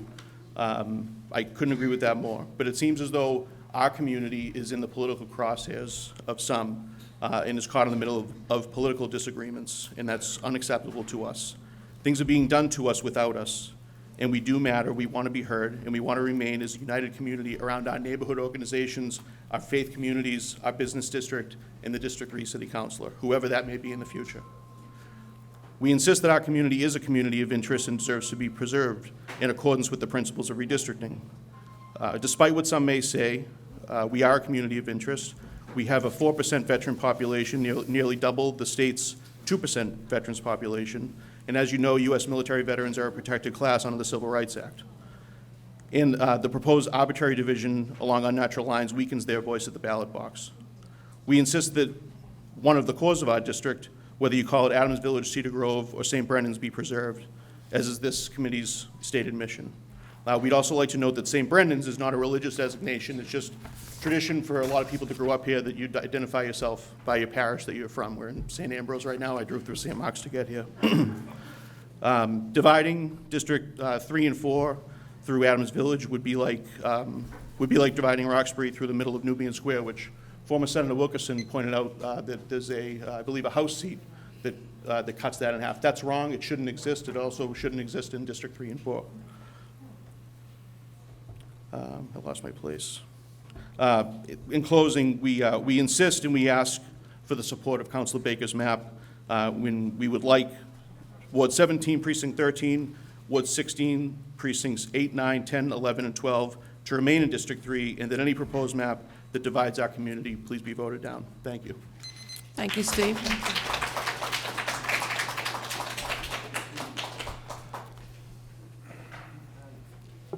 Kate, you have the floor. Thank you. Good evening, everybody. Hi, councilors. My name is Kate Crockford. I'm here testifying as a resident of Dorchester. So I'll be brief. I just want to say two things. First is a first principles issue. Voters should be choosing their elected officials. Officials should not be choosing their voters. So on that note, I want to express my thanks and appreciation to all the activists and the advocates in the room who have been working really, really hard over a period of many months to come up with the unity map. They have been working to ensure that this process is fair and just and not only complies with the letter of the Voting Rights Act, but also embodies its spirit, which I think is really important for us to remember why that law was passed. Second, as a white person, I want to echo the importance of some of the previous speakers of Black power here in Boston and beyond. I support the unity map not only because it empowers my fellow residents, but also because when my Black and brown neighbors are lifted up, I am lifted up also. When my neighbors are empowered, I am also empowered. When I hear in the workplace, for example, we hear this all the time, that a diversity of perspectives is important to bring the best ideas to the table, and the same principle is true at City Hall.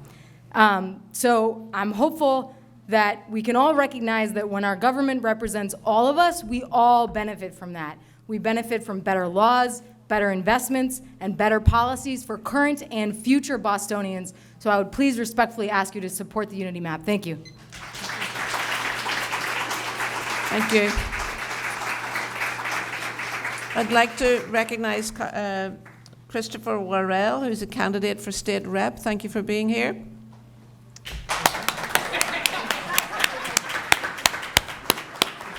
Now I'd like to recognize your brother, Councillor Worrell. I'm going to allow now the public. I made a conscious decision to let this is a public hearing to let the public speak first. So thank you all for being here. Thank you for your testimony. It's really, really important. And now we will give my fellow councillors an opportunity to say a few words. We will limit them to the same time constraints as you had, 3 minutes max. So I would like to ask my Vice Chair, Councillor Worrell, and then that we followed by Councillor Murphy and Councillor Baker and Councillor Mejia. Councillor Worrell. Thank you, Madam Chair, and good evening, everyone. Thank you for your attendance, fellow colleagues, members of the public for being here tonight, and the amount of engagement and input that has been given to this process. I love it. I love to see it, and this is how local government should work. District 4 is a historically Black district since the lines were drawn in 1983. This has ensured that representation on the City Council will always have a Black voice. I'm here tonight to support maintaining and strengthening Black votes across District 4. I will not stand idly as the district I was elected to represent, the historically Black district for the City of Boston, is weakened. I would heed any attempt to dilute or water down the Black vote in this district. The proposed changes to District 4 show two different stories. The highest performing Black districts in District 4 turned out an average rate of around 25% overall turnout. This is trumped by precincts in Ward 16 and 17 that turned out an average rate of around 53% and higher. This district, District 4, has brought up powerful Black leaders like Charles Yancey, Andrea Campbell, leaders that fought to represent predominantly marginalized voices. Already, our district, District 4, is seeing some of the effects of some of the highest rates of gentrification and Black displacement in the city of Boston is happening right here in the district. This is the reason to protect the Black voters and their ability to elect the candidate of their choice. Any changes to the current lines that dilute Black votes will begin to ruin the legacy this district was created to protect. Thank you. Thank you, Councillor Worrell. Next up, Councillor Erin Murphy, Councillor at Large. Thank you. Good evening, everyone. Thank you for coming out. It's great to see so many people here. I am the at-large city councillor, but I live here in 16-6. I am many of your neighbors.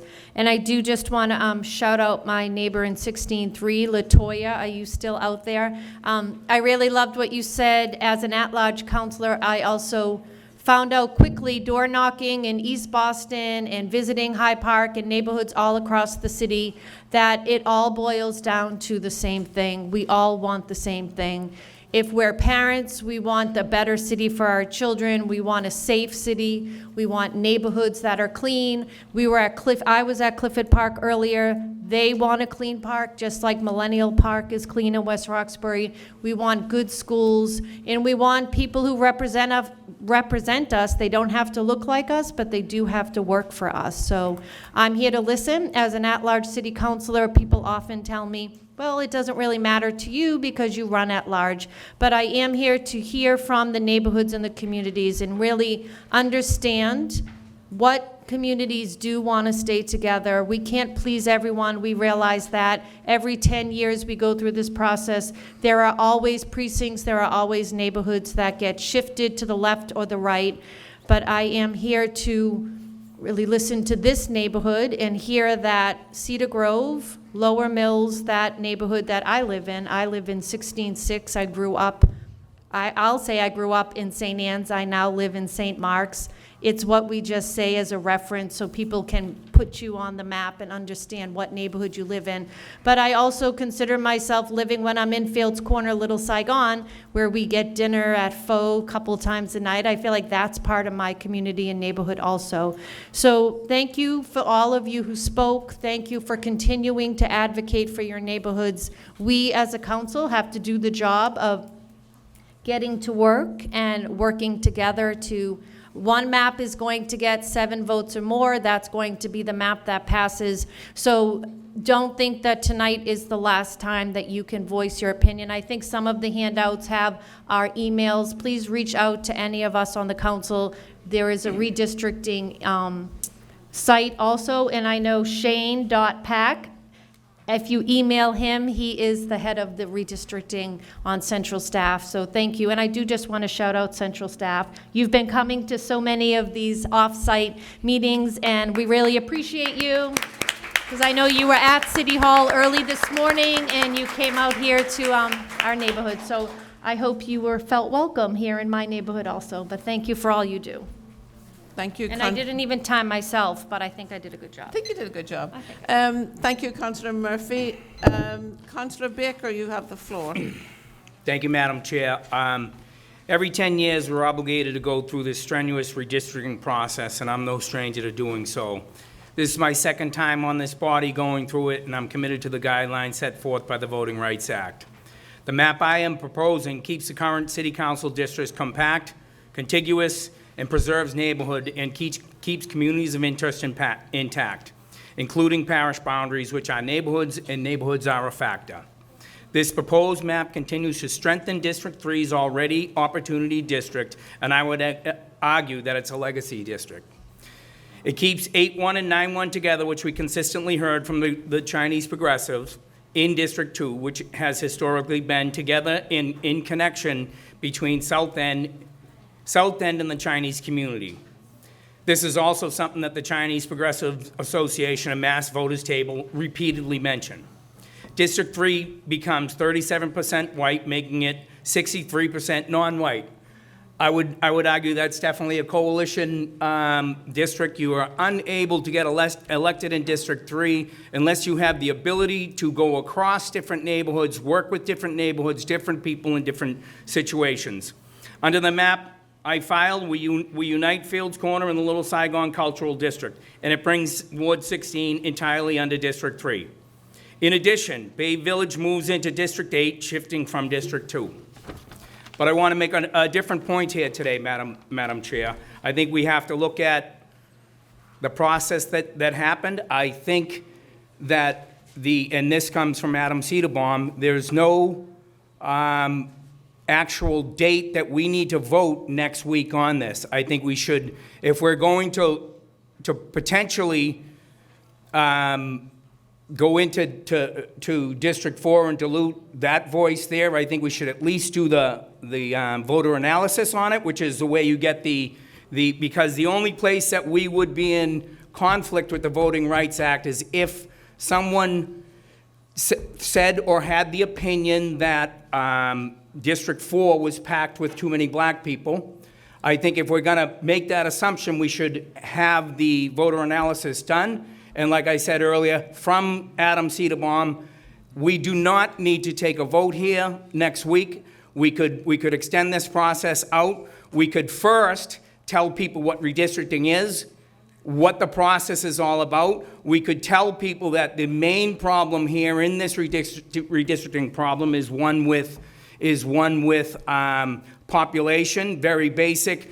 District 2, the district that is represented by Eddie Flynn now, which wraps into the South End in Chinatown and in some other downtown neighborhoods, needs to shed 13,000 people.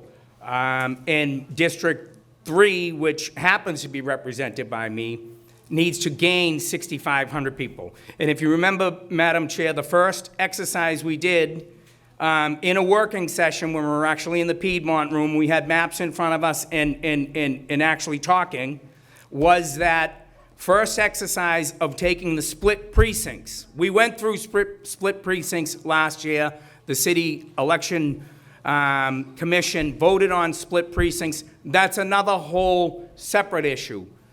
That's why I think, Madam Chair, we should explore potentially putting this process off a bit and doing the voter analysis and some other fact-finding, and I think maybe educating around the city what redistricting is, what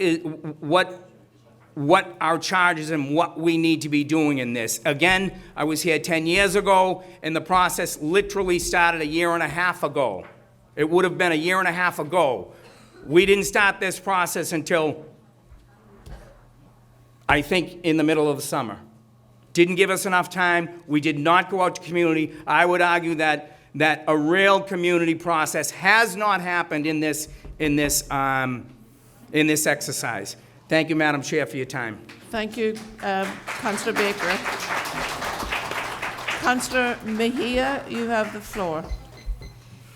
Good evening, everyone. Can y'all hear me? You know, I got a big mouth, and I want to make sure I'm heard. We're good? Can y'all hear me? Okay. You know, the good thing about me is that I always speak from my heart, and I never know what's going to come out of it, right? So I just want to ground everybody and prepare you for that. You know, this school, my little brother went to this school when it was the Grover Cleveland. This school is where my mom and I stood in line to get that block cheese back in the 80s. This neighborhood is where I used to work at Tom McCann's shoe store back in the day.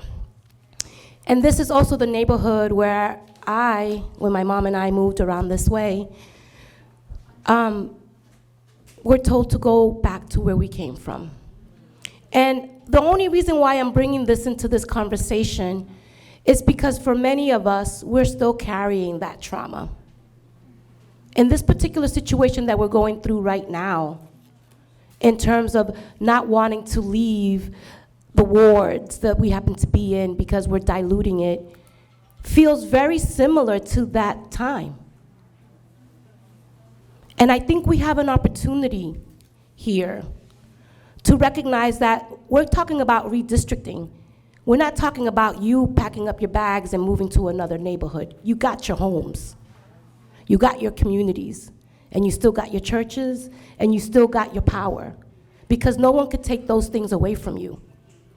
And the moment that you start believing that, then we have all failed, okay? So I am going to encourage us to remain grounded in what this exercise is all about. And for the record, this is about the Voting Rights Act, which looks at racial and language. And yes, we talk about communities of interest, but this moment in time requires us to right the wrong. And if we could do this right, then maybe people who are paying attention across the country will not continue to hold on to the racist history that Boston has. So I think this is really about an opportunity, and I find it very offensive as someone who only won by 1 vote and ran citywide, that people of color cannot represent everyone. Okay? Thank you. Wait, no. 1 second. Because I'm going to claim my time. Sorry, Chair. I'm going to finish my thought here. Finish your I thought. I will. It is really important for us to know that District 3 historically has never had a person of color represent them. And if we talk about this being an opportunity, this is the opportunity for us to really dive into what this exercise is all about. And Councilor Roel, you know, Mattapan and your district has 49% black. So you want to talk about power, you're going to still have 85% people of color in your district. So let's embrace that and be about it. Thank you. Thank you. Thank you, Councillor Mejia. I've just had a communication that there's another member of the public who would like to speak. Harris Hardaway? Harris. Oh, I'm really not doing a good job on pronunciation tonight. Harris? That one's not into, you know. All right, Harris, come on. The next one. Thank you. Thanks for being here.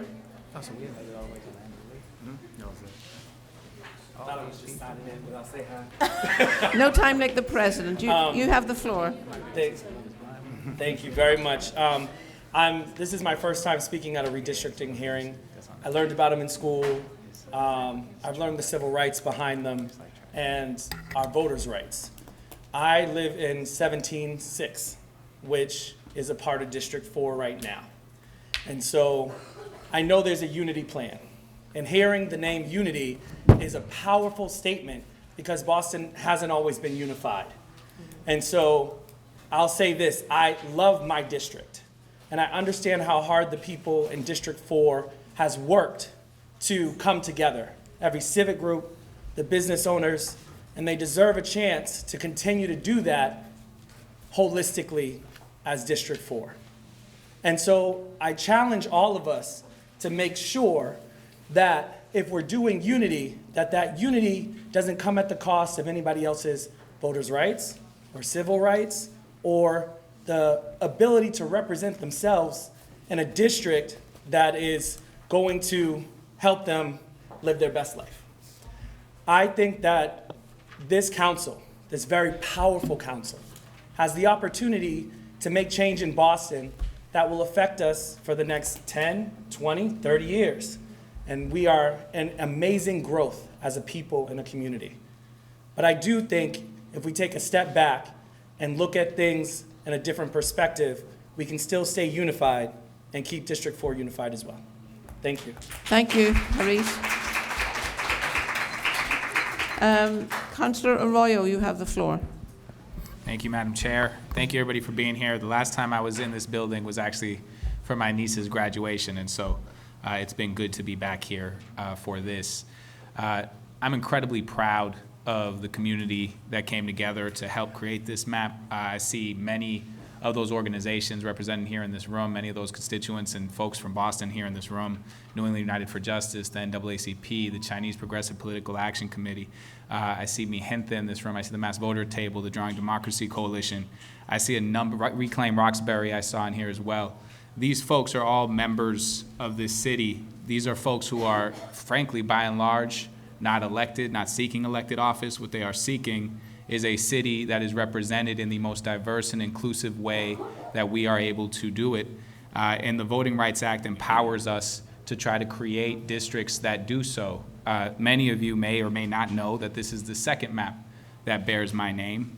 The first map had a track that went through the South End and kept much of Ward 16 within District 3, kept South Boston entirely unified.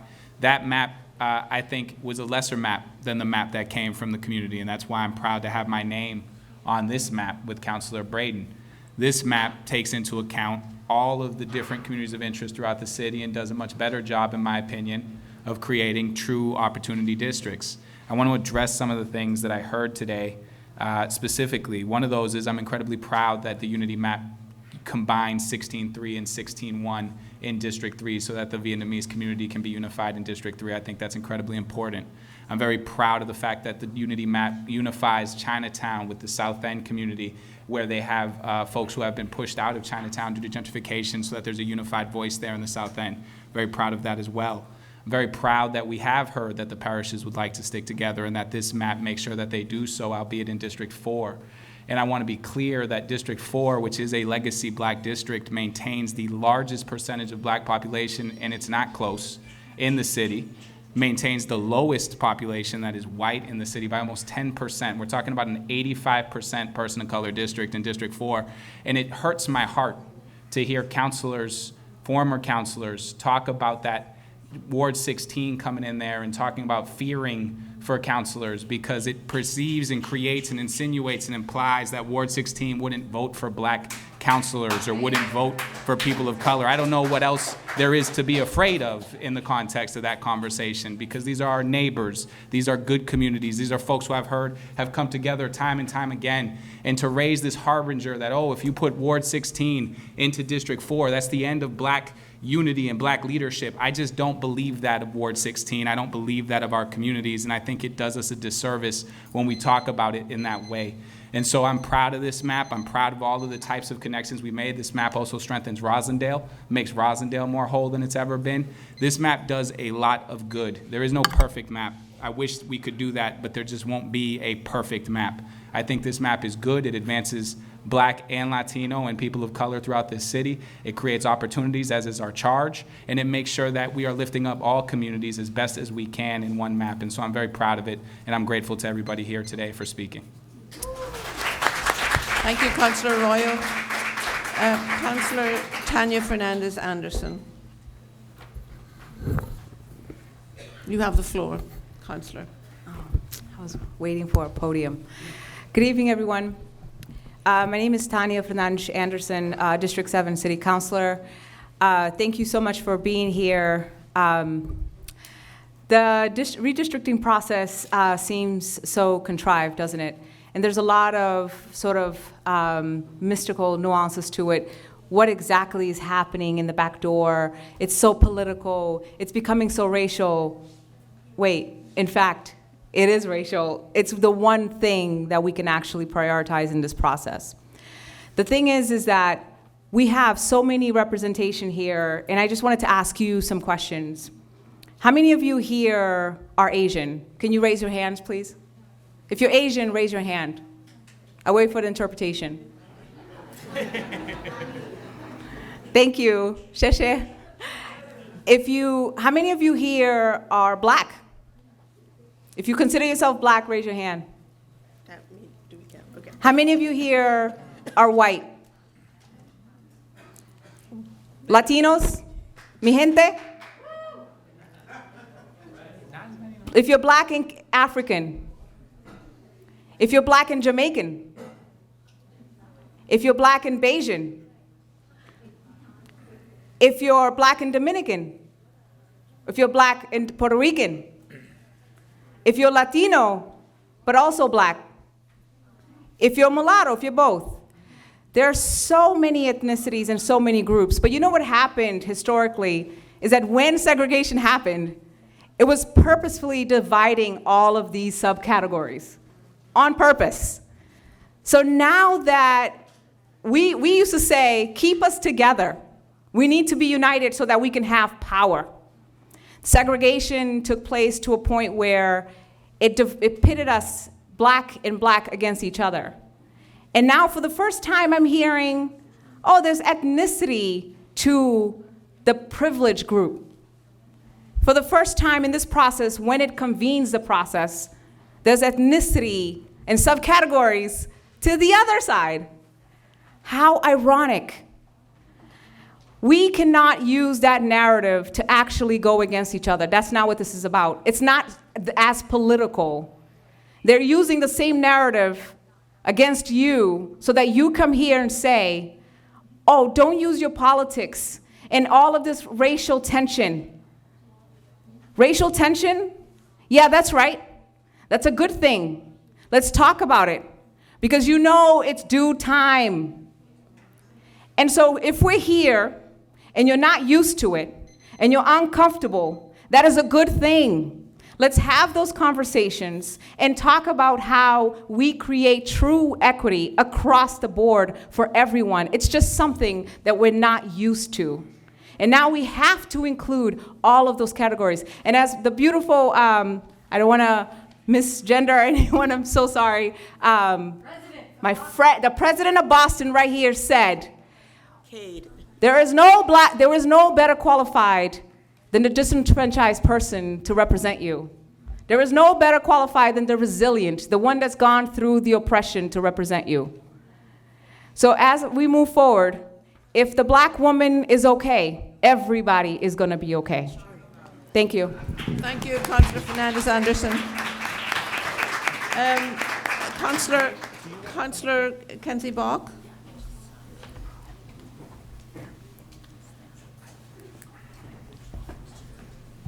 Hi, everyone. I'm Kenzie. I'm the District 8 City Councilor, so I represent Mission Hill to Beacon Hill. And I'll be very brief. I've really appreciated the chance to listen to everybody tonight. Two things that I wanted to say. One is that, and a few councilors have said this, but redistricting is hard. When you try to move one precinct because of the population rules and the Voting Rights Act requirements and the neighborhood dynamics, like, you tend to, after making one move, need to make like 10 more around the map to get everything back to like an equal number and everything. So I say that just to say that I think it's really important that we not start by assuming bad faith in one another, because I think that if you've actually moved these precincts around, you see that a lot of things sort of happen that are imperfect, and as others have said, there is no perfect map. And so I think, you know, people are genuinely trying. The folks up here, folks in the community, everyone who's put a map forward, it's the result of like a lot of time, and I think everybody who does it feels very aware of the trade-offs. So I just want to stress that and say, you know, and that there are a million things, you know, we end up talking in these hearings about the pain points, but there are things we're not talking about because they were choices that weren't made, right? In terms of like communities that are able to stay together. 10 years ago, Roslindale was very upset that they were getting split 3 ways, right? And then there are things that just sadly can't come to be. I'll give an example in my district. I'm very glad that we're keeping the 5 Mission Hill precincts that are in my district together in these maps.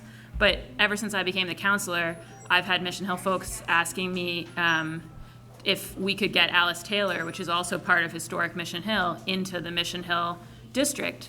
And the reality is that because Alice Taylor is in a 4,000 person precinct, which is in Councilor Fernandez-Anderson's district, the ability to bring it across the line is just not there numerically.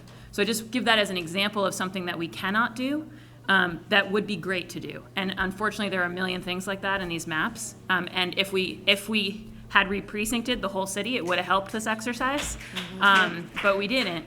And now we're here because the precincts are set by the state having already done their redistricting. So I just want to flag for folks that there's just a real honest difficulty.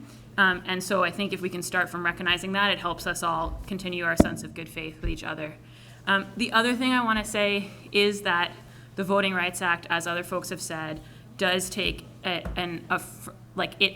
much like the Fair Housing Act, other things, it does focus on affirmatively addressing racial discrimination and divides historically, and that and the reality is that we live in a segregated city still because of housing patterns that have been set over many decades. So what we can't do is, because of the ways in which our neighborhoods are still segregated in Boston, like insist on reproducing that in our maps. So I do just want to flag for folks that that's part of the difficulty here, and it doesn't make anybody's neighborhood less real or less important, but it's just like we've got to have districts here that sort of rise above that reality. And so those are just the two things I want to say. I want to say I don't think there's any perfect map, And I do think that counselors, I know that there are counselors who have affiliated themselves with different maps and introduced them in some cases, but every time I talk to colleagues, I hear people saying, well, maybe we could move this precinct to deal with this thing that was raised by a resident. I know counselors who are sitting here will have heard a lot of things tonight that people will be taking back, being like, well, is there a way to do a domino effect that makes that work better? So I just want to say to the public that we are listening and everybody is trying to brainstorm and figure this out. And I'm sorry for anyone who at the end feels like they ended up on the short end of the stick this time, but just trust that we are listening and trying this in good faith. Thank you, Madam Chair. Thank you, Councillor Bach. Councillor Louis-Jean, you have the floor. Good evening, everyone. I am just so, it fills my heart that so many folks have turned out to testify, to listen to your neighbors, whether you live in Dorchester or another neighborhood. Redistricting is a very fraught process. It happens every 10 years as required by the Constitution, and every 10 years, for folks who weren't involved last time, it feels like a new language, because it is a new language, right? And it is fraught politically because so many people, as we heard, came up and talked about how they loved their city councilors, and people feel like a personal stake, but it isn't about any individual councilor. And it's about the districts, and it's about voters. And so when I heard someone earlier today say that it feels like we're taking power from one community to give to another, that's not what's happening. What's happening here is an attempt for us to comply with our requirements of compactness, contiguity, roughly equal population, and the Voting Rights Act. And if the council and community come together and decide that what we want is to make sure that we are creating and building on opportunities of communities of color and language minorities to elect the candidate of their choice, and where that opportunity is not fully clear, that communities of color have the ability to influence an election, even if they are not strong enough to be an opportunity district. That is our charge. And I say it, and I know that it's difficult, because as a lawyer, I worked on redistricting cases, and I know how hard they are.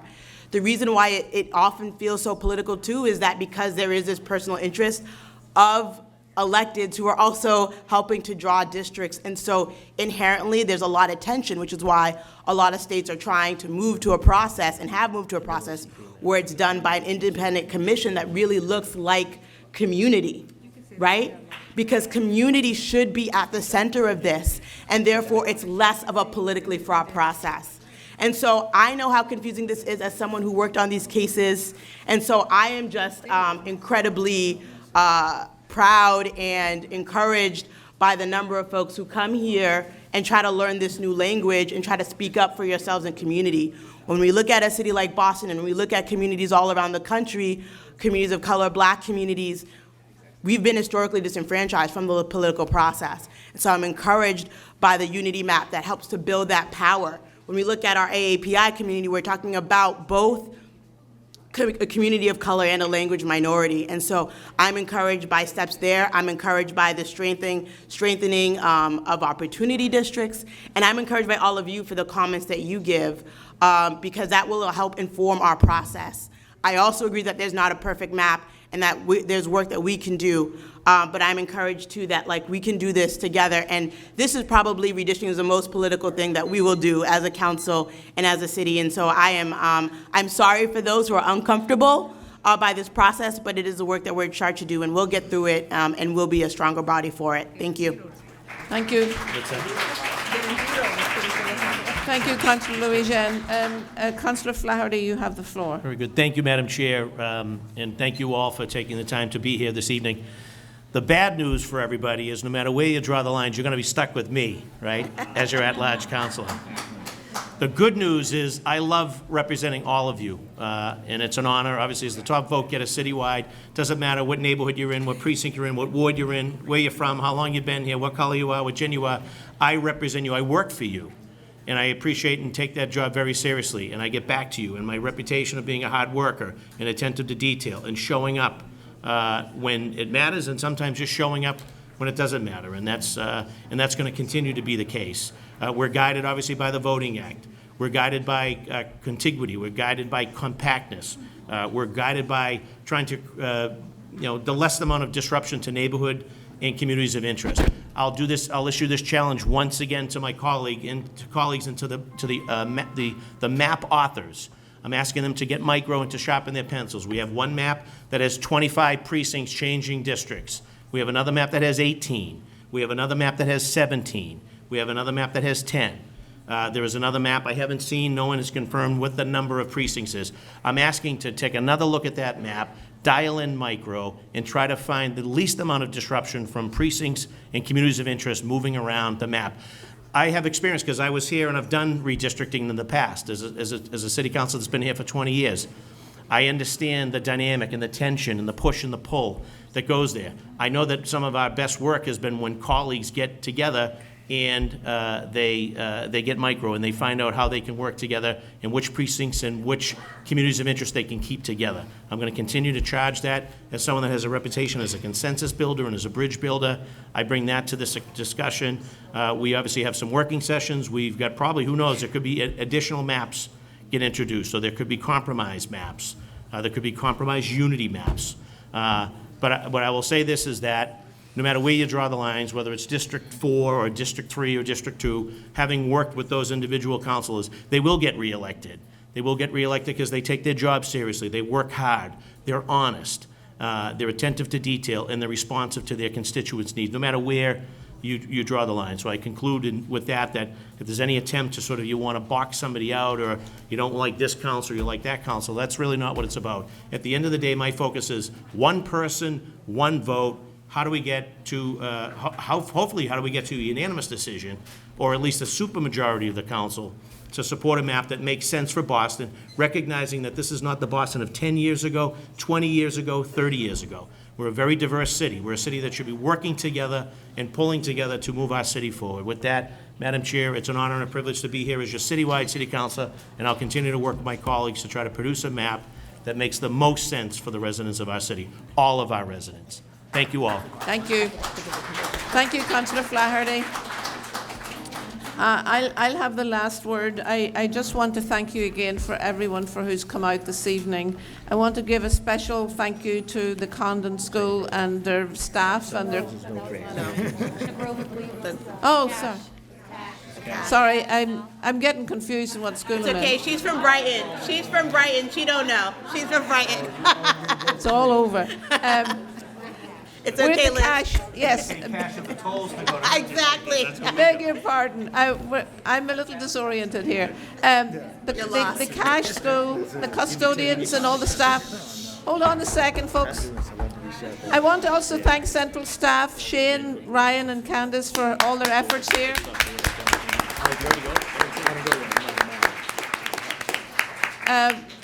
The folks from the police department are here. All the city workers who have come to hear the conversation this evening, thank you for being here. I want to thank my colleagues for coming out here to listen to all of you.